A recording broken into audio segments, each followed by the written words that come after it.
Radeon HD 4870, when value became a weapon. The Radeon HD 4870 marked the moment AMD stopped being the cheap alternative and became the smart buy. It delivered performance close to high-end cards of its time while introducing fast GDDR5 memory to mainstream gaming. Suddenly, great performance wasn't reserved for people willing to spend a month's rent on a graphics card or explaining to their partner why the electricity bill suddenly needed its own spreadsheet. This forced NVIDIA to cut prices and made gamers realize something important. The fastest card isn't always the best purchase. Of course, efficiency wasn't exactly its strength. It pulled serious power and ran warm, but the market shift it triggered mattered far more than a few extra watts and a slightly warmer room.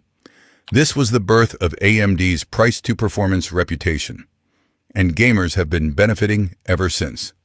Radeon HD 5870 being first matters. Then AMD did something even more powerful than being fast. They arrived first. The Radeon HD 5870 brought DirectX 11 support to gamers before the competition, enabling better lighting, improved shadows, and more realistic environments just as game engines were evolving. It also introduced Eyefinity, allowing multiple monitors from a single card. This felt futuristic. Right up until you realized your desk wasn't designed to resemble an air traffic control center, and your neck filed an official complaint. Being first gave AMD momentum.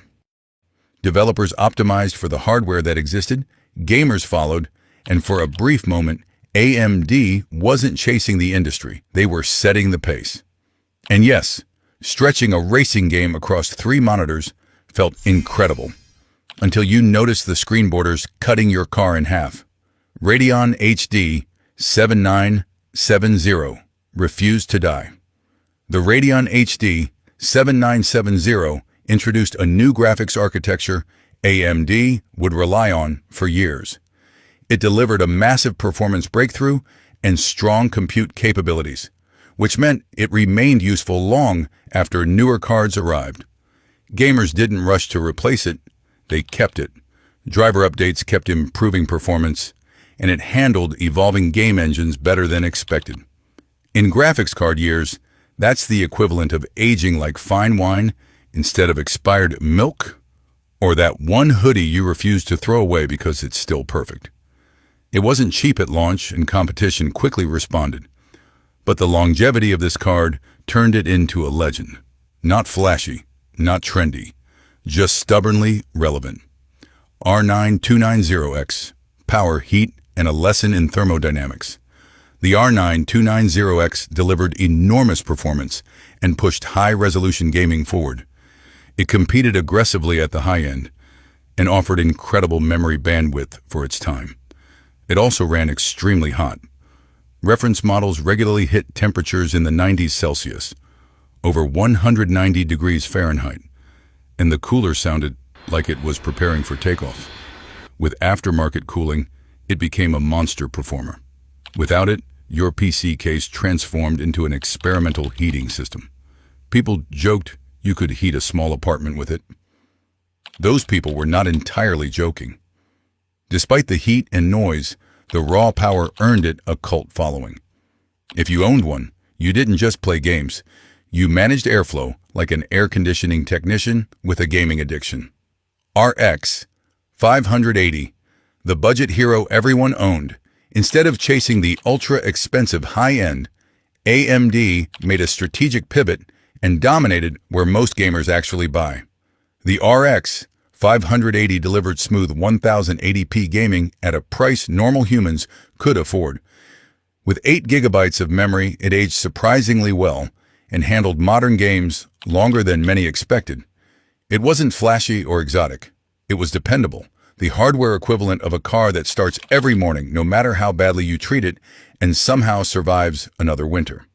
Then crypto mining happened, prices skyrocketed, shelves emptied, and the RX 580 became harder to find than common sense on the internet. The card didn't change, demand did. One day it was a budget hero. The next it was a collector's item guarded by crypto miners in their home mining setups. RX Vega 64, power with a personality. AMD aimed high again with the RX Vega 64, introducing HBM2, so a new type of ultra-fast memory and advanced compute capabilities. On paper, it looked cutting edge. In practice, it delivered strong performance but demanded serious power and cooling to stay under control. It excelled in creative workloads and compute tasks, making it attractive beyond gaming. For gamers, however, heat output and power consumption were hard to ignore. Vega wasn't weak, it was demanding. Think of it as a high-performance sports car.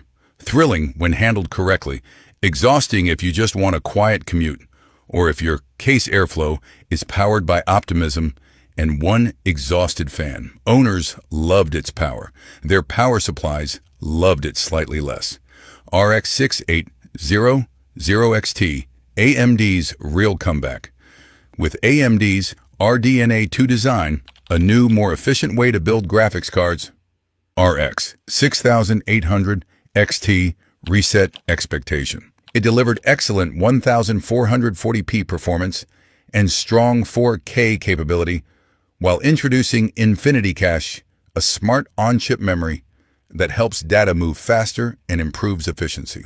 When paired with Ryzen processors, Smart Access Memory provided extra performance, making AMD systems feel more integrated and optimized, like they finally stopped sending emails and started actually talking to each other. This generation allowed AMD to compete head-to-head in the high-end again.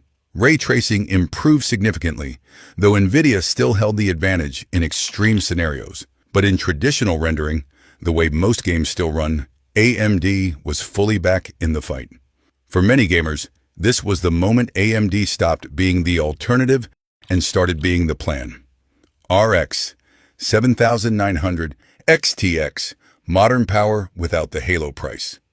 The RX 7900 XTX represents AMD's modern flagship approach. Extreme performance where gamers actually play.